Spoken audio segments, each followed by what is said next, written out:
네, 반갑습니다. 김정엽의 티스탁입니다. 자, 요즘 우리 증시에 약간 클래식한 3대장에 관심이 좀 많이 쏠리고 있죠.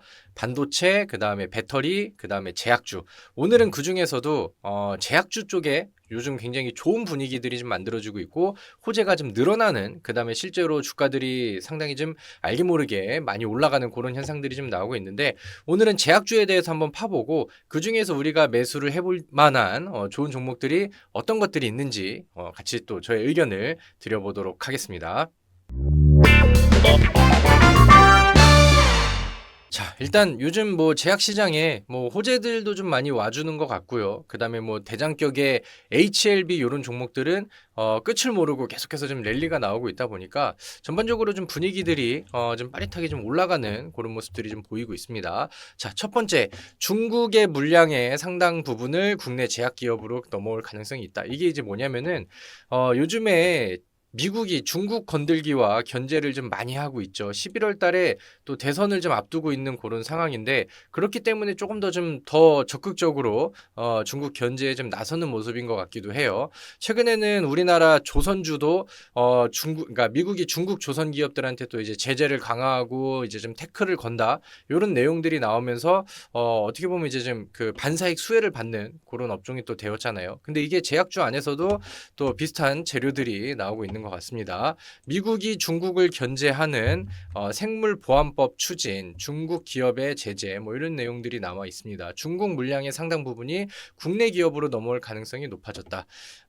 바이오 산업을 본격적으로 견제하고 나서면서 KG약 바이오가 남몰래 웃음을 짓고 있다. 그래서 뭐 아까 읽어드렸던 뭐 그런 내용들이고요. 최근 미국 상원 국토안보위원회는 중국 기업을 견제하는 생물보안법을 통과를 시켰다라고 해요. 미국 정부의 자금을 지원받는 의료 서비스 제공자가 우시 앱텍과 위탁 개발 생산 계열사 우시 바이오로직스, 베이징 유전체 연구소와 계열사 MGI 등 중국 기업과 거래할 수 없도록 제한하는 내용이 담겼다. 그래서 법안이 발의된 이후에 우시 바이오로직스는 주가가 51.9%를 하락을 했다. 이런 내용들이 있죠. 그래서 뭐 우리나라는 요즘에 또 미국이랑 또 좋은 관계를 또 유지를 하고 있는 그런 상황이고, 뉴스 기사 안에서도 중국 견제로 수혜가 예상되는 기업은 삼바, 바이넥스, 프레스티지, 바이오로직스, ST팜 이런 종목이다. 그래서 이렇게 이제 내용들이 나와 있고, 삼바 같은 경우는 생산 의약품이 비슷해서 이런 것들을 이제 좀 가지고 올 가능성이 크다. 뭐 이런 내용들이 나왔죠. 그래서 일단은 뭐 첫 번째, 미국에서 중국을 견제하고 있어서 우리나라 이제 뭐 K 바이오가 미국과 이제 좀 좋은 관계를 더 유지를 좀 할 수 있을 것 같다. 이런 내용들이 나왔고, 우리가 이제 조금 더 이제 좀 범위를 크게 가보도록 할게요. 저는 2024년도 뭐 제가 생각했던 것보다는 속도가 좀 늦춰지고 있긴 하지만 2024년도 하반기에는 우리 시장에, 그 다음에 글로벌 증시에 금리 인하로 인한 증시 여파가 상당히 긍정적으로 나아줄 것이다라고 생각을 하고 있는데, 이번에 또 3월 달에도 이제 뭐 이번 주, 그다음에 뭐 내일 밤이죠, FOMC를 앞두고 있는 그런 상황이 됐어요. 뉴스 기사, 미 연준이 금리 인하 관련해서 인내와 횟수 재조정이 언급이 될까, 뭐 이런 거죠. 근데 사실 이제 뭐 당장 이번 FOMC에서는 좀 우려가 되는 부분들이 있어요. 왜냐면은 최근에 발표한 PPI라던가 CPI에서는 생각보다 물가가 좀 잘 안 잡혀서 이번에 FOMC에서도 그렇게 좀 수월하게 가지는 않겠는데, 뭐 이런 내용들이 좀 우려가 되는 상황이에요. 그러니까 골드만삭스에서는 올해 4번의 금리 인하에서 3번으로 할 것 같아, 이렇게 이제 얘기를 하는 것도 있고요. 그 다음에 뭐 다른 뭐 이제 좀 IB들에서는 2번 혹은 3번은 올 하반기에 금리 인하를 할 것 같아. 그러면 과연 이번 3월달 FOMC에서 파월 연준 의장이 이 금리 인하에 대해서 어떤 뉘앙스를 좀 가지고 있을까? 이것이 이제 좀 그 관전 포인트가 되겠죠. 근데 아무래도 이제 최근 발표한 지표가 있기 때문에 금리 인하에 대한 필요성은 계속해서 좀 언급을 할 것 같은데, 그러니까 제 뭐 개인 의견이에요. 근데 뭐 항상 그래 왔던 것처럼 이번에도 물가가 잡힐 듯이 안 잡히는 이런 흐름들이 나오다 보니까, 뭐 확실한 근거와 지표, 우리의 물가가 최종 목표에 도달하기 위해서는 좀 확실한 근거와 지표가 필요하다. 이런 식으로 좀 그냥 좀 넘어가면서 그다음에 이제 시장에서는 좀 약간 뭐 비둘기와 뭐 매파와 매둘기라고 표현을 하더라고요. 약간 좀 뭐 중립을 좀 유지했다. 이런 식으로 나오지 않을까라고 생각을 하는데 뭐 중요한 거는 일단은 2024년도 하반기는 점점 가까워지고 있는 상황이고 이게 뭐 시작의 위치가 6월 달이 될지 그 이후가 될지 모르겠지만 금리 인하의 시기는 시간이 갈수록 1분기가 또 지나고 2분기가 올수록 그다음에 하반기에 가까워질수록 가까워지고 있다라는 사실이 되겠죠. 그럼 이제 시장에서는 금리 인하가 정확하게 시작이 되는 시점이 되기 전부터 아니면 금리 인하를 언제부터 시작을 하자라는 언급과 발표가 나온다라고 하면은 금리에 예민하게 반응하는 종목들은 분명히 반응을 할 거예요. 금리에 예민한 종목들은 그 대표적으로 이제 성장주가 있죠. 그리고 성장주 안에 가장 좀 대표적으로는 지금 얘기를 하고 있는 제약바이오 종목들이 있습니다. 그래서 2024년도에는 하반기에 접어들수록 제약바이오들이 부각을 받을 만한 가능성이 굉장히 저는 크다라고 생각을 해요. 과거부터 이제 무조건 뭐 주식시장의 무조건이라는 거는 통하지 않지만 과거의 사례와 그다음에 이제 그 시장에서 분위기, 과거의 패턴들을 본다라고 하면은 2014년에서 뭐 16년도 사이에 그러니까 금리가 좀 빠르게 인하하고 계단식으로 좀 빠졌었던 그다음에 2020년도에도 금리 인하가 좀 빠르게 진행이 됐었죠. 이 당시에 이제 코로나의 특혜를 좀 받으면서 제약주들이 엄청나게 날아갔던 시기였고 2014년도와 2016년도에도 제약주에 엄청난 버블이 좀 왔었었죠. 그래서 2014에서 16년도 사이에 뭐 삼성제약이 주가가 2,000원에서 18,000원까지 간다라던가 한미약품 같은 경우는 대략 6만 원대 있었던 주가가 70만 원대로 가면서 뭐 말 그대로 이제 1000%의 상승률을 보여줬었던 이런 시기들도 있었죠. 저는 한미약품도 올 하반기에 충분히 또 좋은 주가의 상승률을 보여줄 거라고 개인적으로는 기대를 좀 많이 하고 있는 그런 상황입니다. 그래서 이런 그 성장주의 우호적인 금리 정책의 변화들이 올 하반기에는 굉장히 좀 메리트가 있다라고 생각을 해요. 근데 이제 주식시장에서는 항상 선반영이 되다 보니까 요즘에 제약주들이 야금야금 바닥치면서 올라오고 그다음에 분위기들 만들어가고 이런 과정들이 일단은 금리 인하 시작 시점에 대한 기대감도 어느 정도는 좀 반영이 되고 있는 게 아닌가 이런 의견을 좀 같이 좀 말씀을 드리도록 하겠습니다. 그리고 일단은 뭐 무엇보다 중요한 거는 그러니까 이제 전반적으로 분위기가 만들어졌었을 때 제약주는 이제 급등의 묘미가 있는 종목이잖아요. 한 방에 팍 튀어가는 그런 이제 변동성에 이제 매력을 느끼고 투자하시는 분들이 많은데 그런 부분들이 나오려고 하면은 명분이 필요하거든요. 즉 재료와 그다음에 강력한 모멘텀 이런 것들이 필요한데 이제 다음 달 AACR이라고 하는 미국의 3대 암학회 중에 하나가 일정으로 좀 잡혀 있는 그런 상황입니다.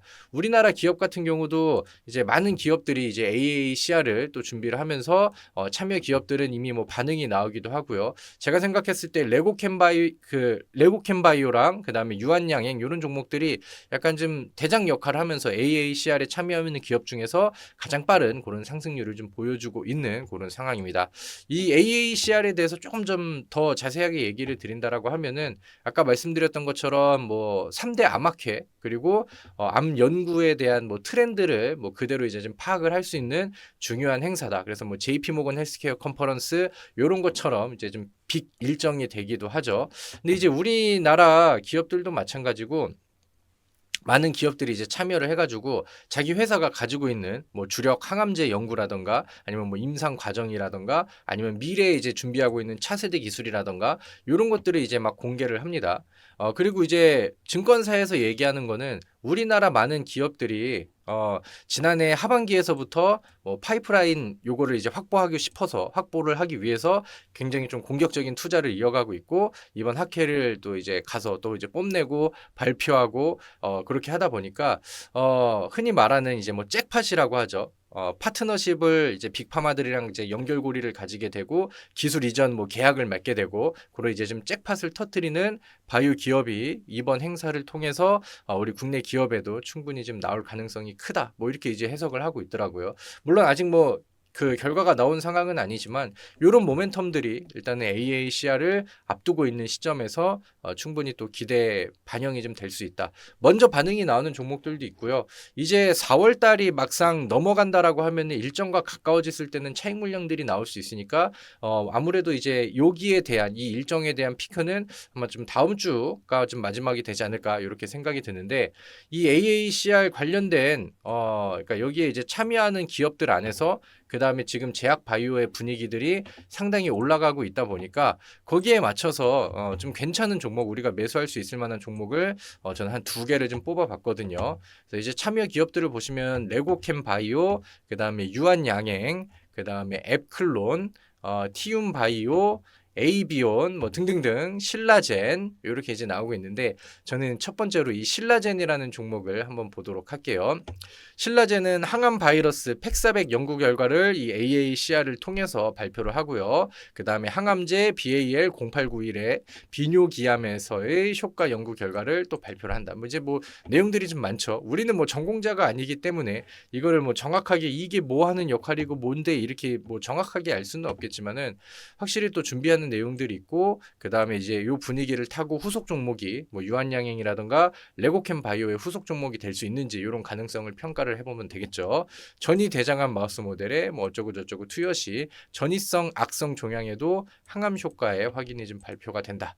그래서 이런 내용들을 확인을 하고 그 다음에 이제 저는 개인적으로 기술적 분석을 상당히 좀 선호를 하기 때문에 제가 선호하는 기술적 차트에 포함이 되고 그 다음에 제가 좋아하는 기술적인 패턴을 보여주는 종목을 선취하는 것을 개인적으로 좋아합니다.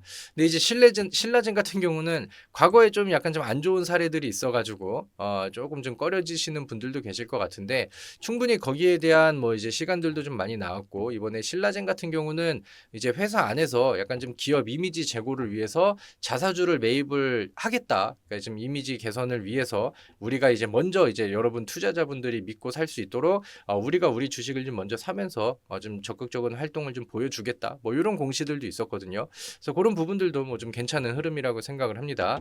최근에 외국인 매수 물량들도 들어오고 있고 바닥에서 이제 중간중간 이렇게 돌파에 대한 액션들이 나왔었는데 최근에 이제 이슈의 흐름을 타고 바닥에서 반응이 나오고 있어요. 이동 평균선들이 이제 한쪽으로 수렴을 하고 있다가 모든 이동 평균선을 위쪽으로 돌파하는 그런 시세가 나왔죠. 그래서 이제 이 다음 매물대가 있는 위치가 대략 한 6,750원이고 오늘의 종가가 5,490원인데 여기까지는 대략 한 20% 정도 가량의 공간들이 좀 열려 있어요. 그래서 정고점과 이런 매물대를 노리는 이런 위치까지의 좀 단발적인 그다음에 단기 스윙적인 그런 매매를 한번 좀 해보시면 좋지 않을까라는 생각이 들고요. 그다음에 이제 두 번째 종목으로는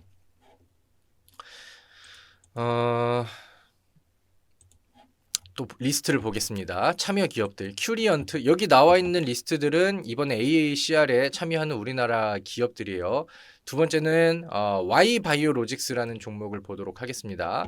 얘는 이제 이중항체 관련된 약간 ABL 바이오랑 좀 비슷한 성격의 종목인데 단일 클론 항체 AR062 연구 결과 공식 발표 주제로 채택이 됐다. 뭐 이런 뉴스들을 가지고 있습니다. 이 종목의 최근에 기술적인 차트 움직임을 보면은 바닥에서 이제 반응이 나왔죠. 그동안에 이제 힘을 가격 조정과 기간 조정 충분히 나오고 이제 방향성을 바꾸는 그런 위치가 됐는데 거래량이 툭툭 늘어나면서 위쪽으로 방향들을 바꿔줍니다. 그리고 기존에 쌓여 있었던 여기 가장 큰 매물을 소화하기 위해서 여기선 이제 올라온 위치에서 계속해서 윗꼬리를 건들죠. 그러니까 돌파를 하기 위해서 여기에 있는 매물들을 내 걸로 만들어 오는 과정이다라고 보통 해석을 할 수 있겠죠. 그래서 물량을 좀 소화하고 있는 과정이고 이런 모멘텀들이 좀 더해진다라고 하면은 또 AACR로 이제 부각이 된다라고 하면은 힘이 한번 들어올 수 있으니까 요 매물대를 넘어선다라고 했을 때는 그 다음 매물대 대략 뭐 18,000원까지라고 하면은 여기는 공간이 상당히 많이 열려 있거든요. 그래서 이런 부분들을 좀 기대를 해보고 이 와이바이오로직스는 이제 뭐 그 면역 항암제 쪽에서도 충분히 또 좋은 이슈를 가지고 있는 종목이기 때문에 이번 또 AACR에서의 또 좋은 결과와 그 다음에 그 전에 올 수 있는 기대감들이 좀 반영이 돼서 터져주기를 기대해 보면 좋을 것 같습니다. 일단은 뭐 좀 변동성이 부담이 되신다라고 하면은 기존에 만들었었던 이런 이제 단기 바닥을 좀 짧게 이제 기준선으로 놓고 대응을 좀 해보셔도 좋겠죠. 사실 요즘에는 뭐 배터리도 그렇고 반도체도 그렇고 먹거리가 좀 상당히 많은 그런 시기입니다. 그래서 제약바이오를 조금 멀리 보고 그다음에 중장기 투자로 가신다라고 하면은 좀 믿을 수 있는 그런 좀 대형주 위주의 성격으로 가져가시면 좋을 것 같고 이번에 AACR의 또 키워드를 같이 보고 가신다라고 하면은 요로 이제 좀 차트의 위치가 좀 공격적으로 나오는 종목들을 가지고 좀 단기 성향으로 접근을 먼저 해보시는 것도 저는 충분히 매력적이다라고 생각을 합니다. 자, 그래서 오늘 준비한 내용은 여기까지고요. 제 제가 말씀드리고 저의 의견들이 여러분들께 도움이 되셔서 또 실전 투자에 적용을 좀 해보시고 또 좋은 결과치로 나와서 또 좋은 수익으로 이어지면 더더욱 좋겠다라는 생각으로 오늘 영상을 마무리 짓도록 하겠습니다. 오늘 영상이 마음에 드셨다라고 한다면 구독, 좋아요, 알람 설정 많이 많이 부탁드리도록 하겠고요. 내일도 대박 나시면서 오늘 저는 여기서 인사를 드리도록 하겠습니다. 수고하셨습니다.